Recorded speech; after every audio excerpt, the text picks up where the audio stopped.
Gece sessiz ulduzlar danışır, senin adını yavaşça pıçıldayır. Könlüm seni her an aktarır, yollar sensiz yüreğim darıxır. Gözlerin bir deniz, mən boğuluram. Sözlerin bir mahnı, mən oxuyuram.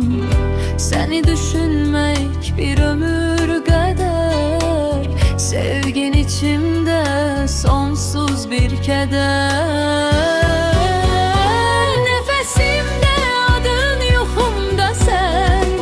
Her gece seni gözləyirəm yeniden. Bir gün gələcəksən bilirəm mən. O zaman susacak bu həsrət, bu kədər.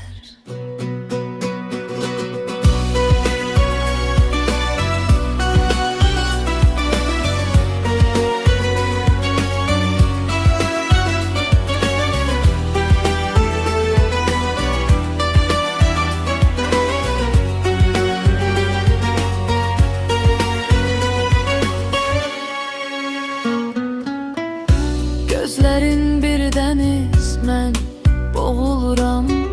Sözlerin bir mahnı, mən oxuyuram. Seni düşünmek bir ömür kadar, sevgin içimde sonsuz bir keder. Nefesimde adın, yuxumda sen. Her gece seni gözləyirəm yeniden. Bir gün gələcəksən bilirəm mən. O zaman susacak bu həsrət, bu kədər.